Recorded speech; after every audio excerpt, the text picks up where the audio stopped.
Good morning, niggers, and other people who do not identify as such.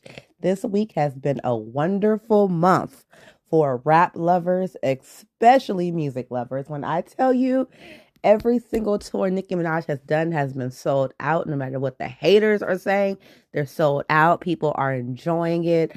I will admit that even as her biggest fan, I was also her biggest critic. But I talked about Nicki enough last week and the weeks before that. So let's get into what y'all really want to hear.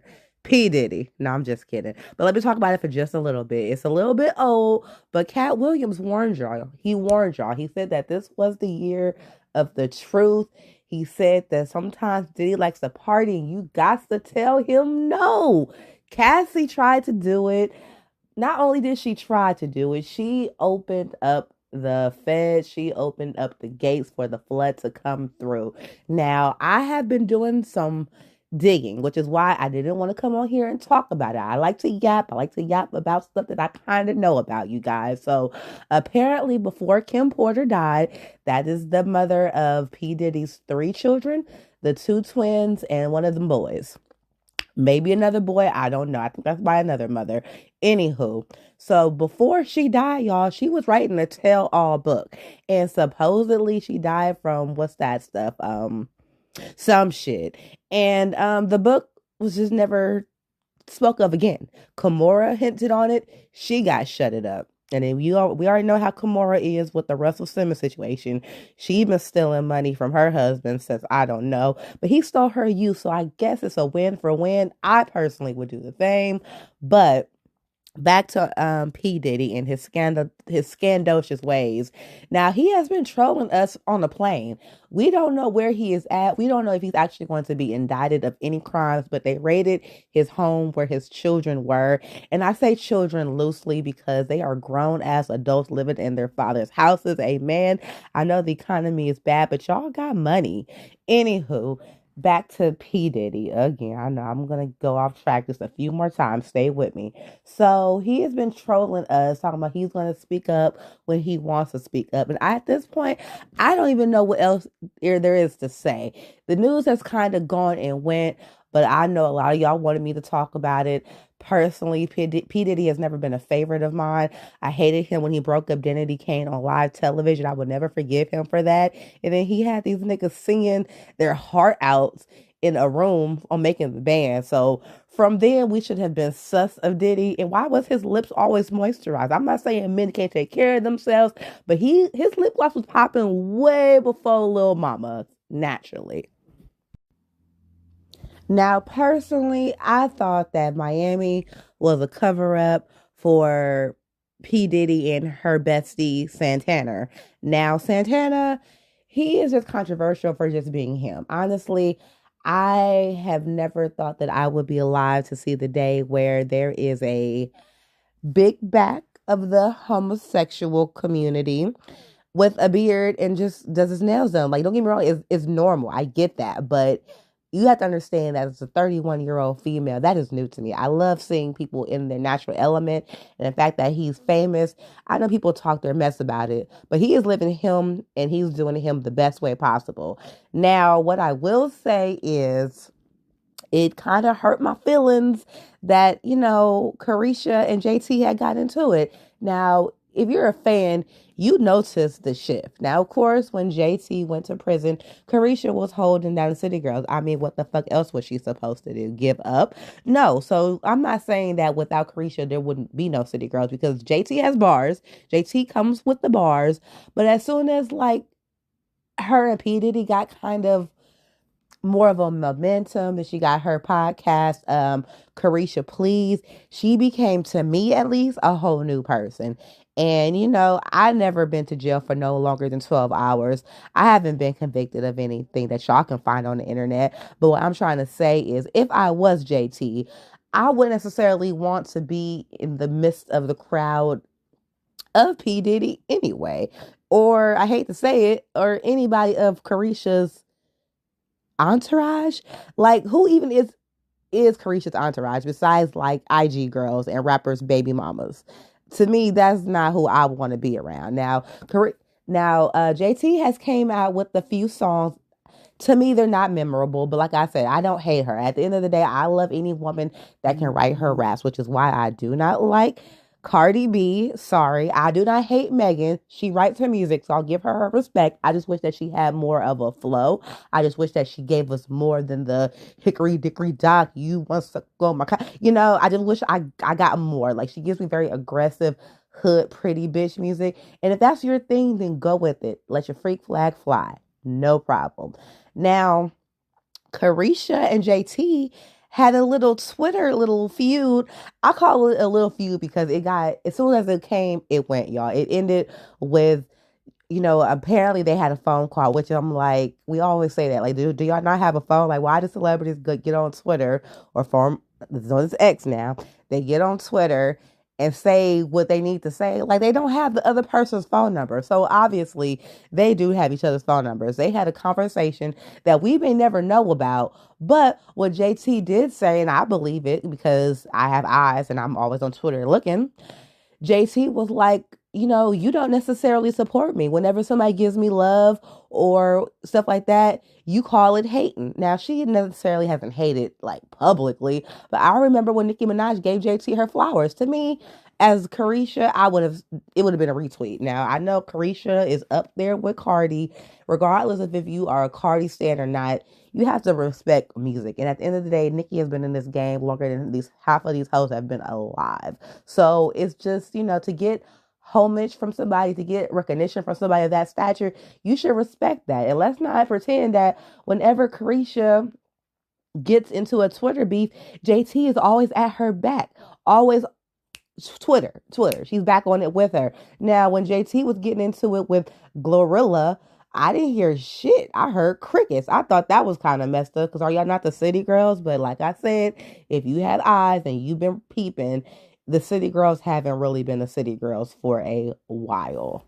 All right, so let's get to the real nitty gritty. So, Future, Metro Boomin, and Kendrick had a song called, it don't fucking matter what the song's called, honestly. I don't give a fuck. But Metro and Future did a collab album, which is not really like shunned upon, but I mean, does Metro even rap? No, the nigga does drums and beats, whatever. So they made an album called We Don't Trust You.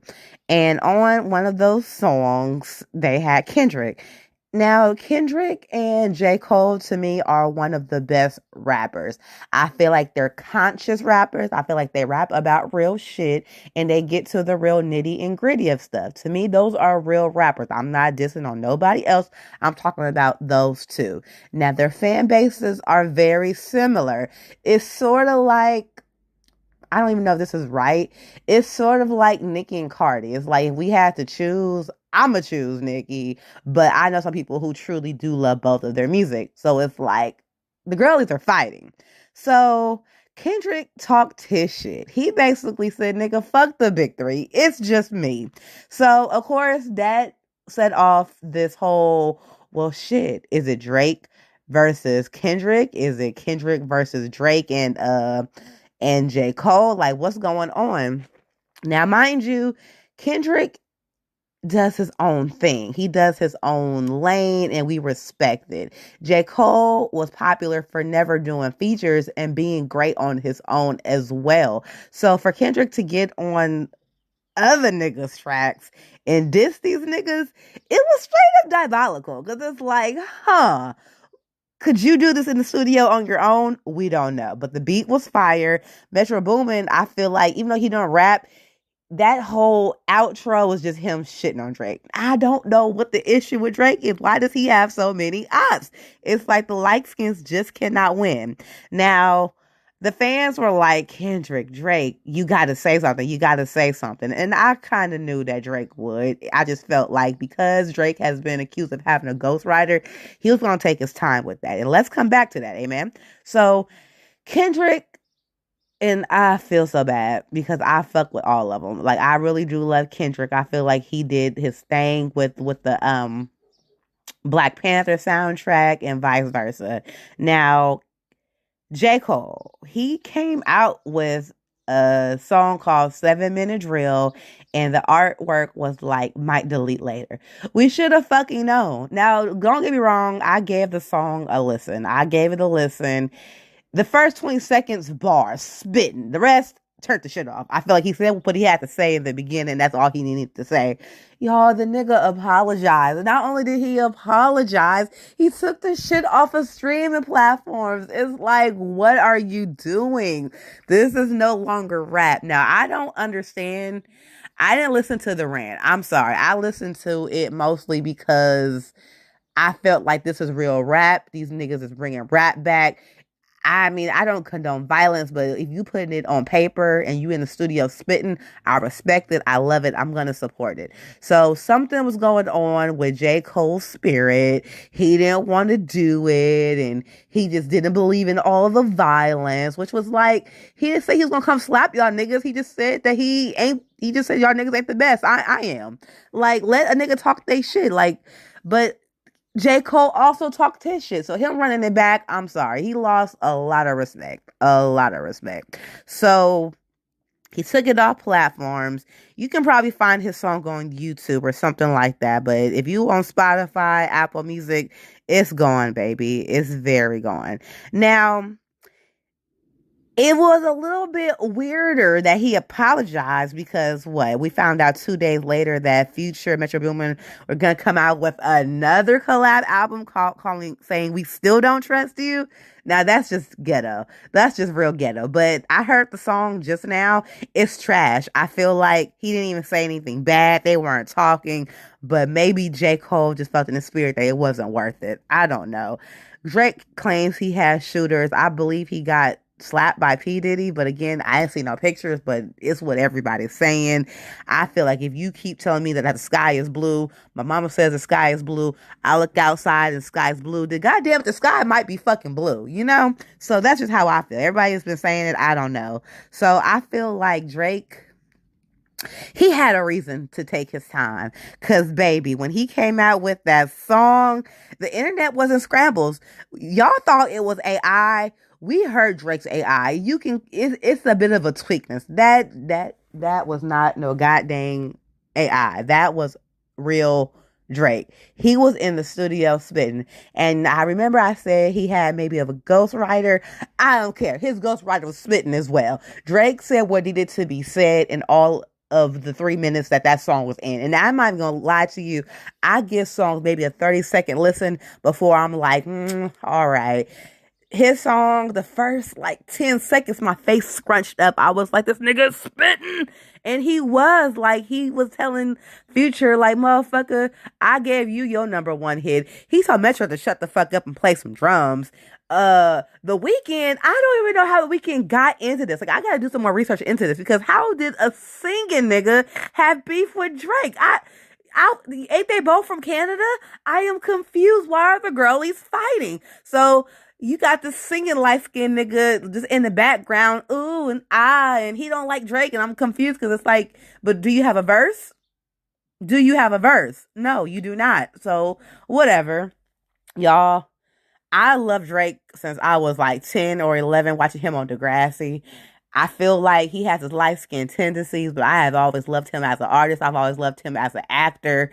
I'm not saying he can't do no wrong, but I'm saying he did these niggas right in this song. And again, Rick Ross, Rick Ross must have been waiting on it. I don't know if Rick Ross just had one in the chamber, but literally after the leak of Drake's song came out, Rick Ross came out with his own little snippet of a song, and he accused Drake of getting the black nose, and of getting a nose job and stuff like that. They're saying he wants to be more white. And I'm like, nobody fights for his black side more than Drake. Like, J. Cole, we know it. Who else? Like, it's a lot of artists who kind of play with the I'm black to get the black fans. I feel like nobody has fought for his life to be called black more than Drake. I'm so sorry. Like, he claims the same black anthem. My daddy didn't love me. Like, when you said that, we believed that Drake was black. Like, we believed it because it's like, I don't know about y'all. My dad loves me, and I had a great relationship with him. I was spoiled till, the very end. But a lot of y'all can't relate to having a father. So Drake was like, let me just use that. Let me get y'all in here. And even though it was debunked later on, y'all still love Drake. And I hate to say it, he's been he's on the pop charts, he's on the rap charts, hip hop charts. The other artists have been as well, but as far as number ones goes, he had way more. And Drake even said it. He was like, you know what? Fuck the big three. You're absolutely right because it's me twice. And then I think he said ASAP Rocky, which is crazy because it's like, didn't he fuck your bitch? Anywho, but that is what I had to come on here to talk to y'all about before it got too deep. I hope some more comes out. I really want in my heart of hearts for J. Cole to just come out with a song on his own. That to me would be fair. Cause you teetering tottering on somebody else's beat is lightweight. I'm not gonna say bitch made, but you know, where's your platform? Child, that's it. Now let me get some promotion going on. So y'all know I've been popping on TikTok just a little bit. Go easy on me. But that's where most of my content is being posted based. That's where I'm pretty much promoting my own self.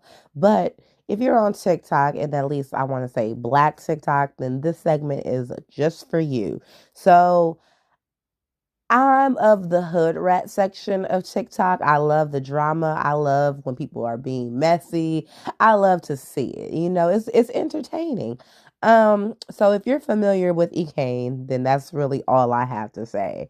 So before I go in on her, then y'all have to know about the boring ass Dre and K. To me, ever since Sean and Olivia have kind of left TikTok, and if you don't know about Sean and Olivia, let me just give you a quick little recap. So basically, Sean and Olivia and dang, what is her name? Shanice, that's her name. So they were a poly couple, and they were kind of taking over TikTok at one point. Like everybody was tuning into their lives. They're all black. Shanice was like this beautiful chocolate woman in the army. Sean was a bum.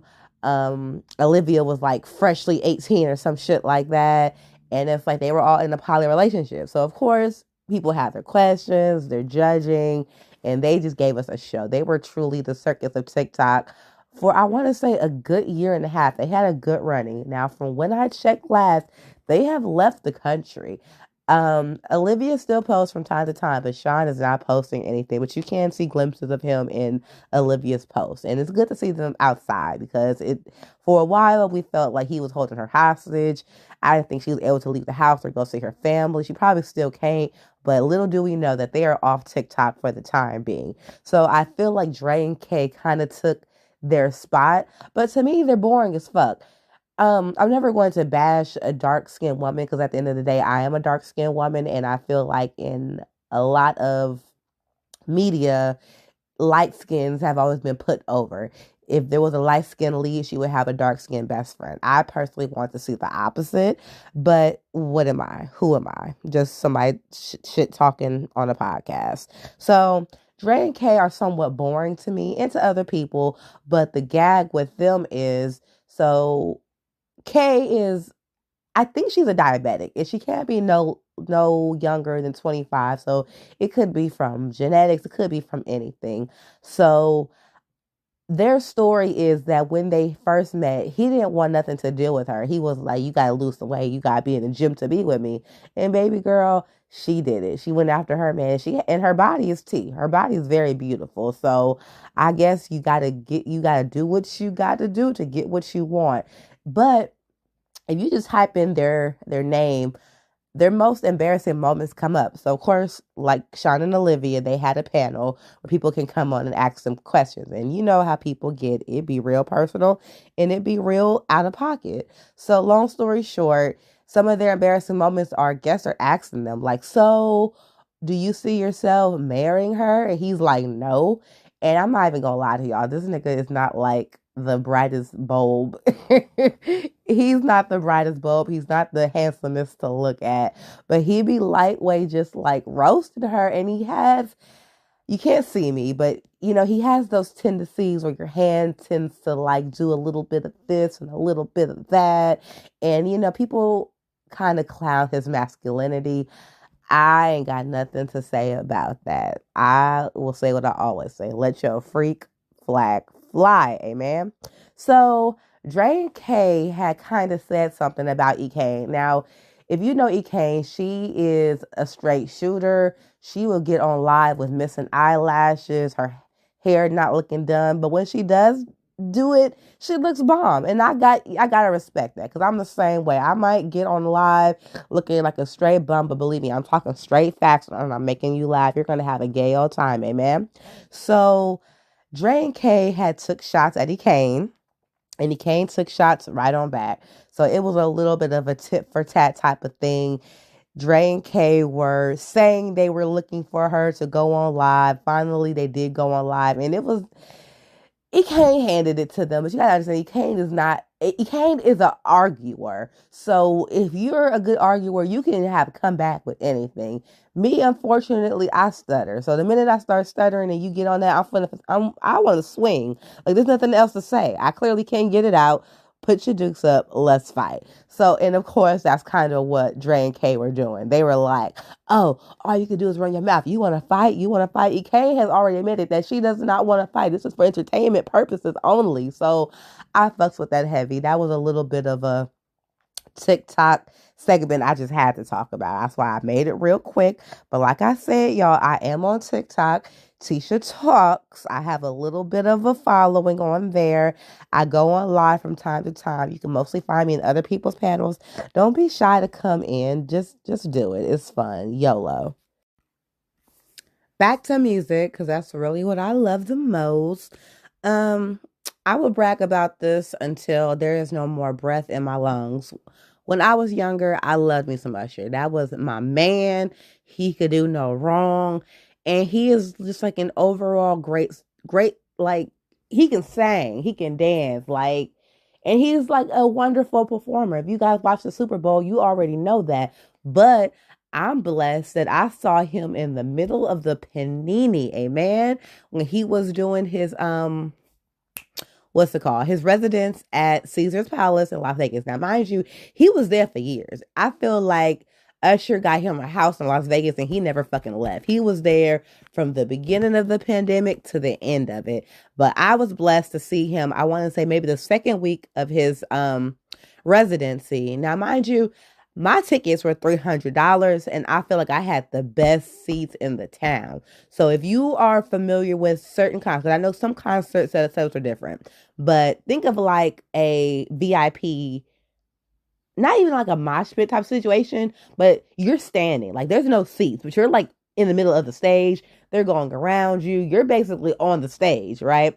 So that's where I saw him. And when I tell you, he gave a great performance. Like I never left a show feeling so like he really was that dude. So of course, with the Super Bowl, he got more of a momentum.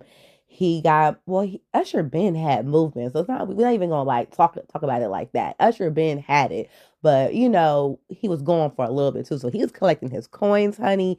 He was doing everything that needed to be done, and of course, you know the infamous incident with Keke Palmer. Like you know, Usher has been doing what it needs to be done. So I can understand why he feels like his prices need to reflect all the action that he's done. But baby, I'm not finna pay $600 to see the same show. Now Usher is greedy. Not only is this motherfucker doing like one day here and he in the next city, nah nigga, he giving you Saturday and Sunday, Friday and Saturday in the same city. Next week he's doing it all over again. Now he's the type of performer that, in my opinion, he can do that. Like he has the momentum. He's always very energetic in his performance. Um, I don't quite remember if he pulled out the roller skates at the first residency, but I know when he was at MGM, he was roller skating up a storm. And then, of course, he brought Atlanta to Vegas, you know,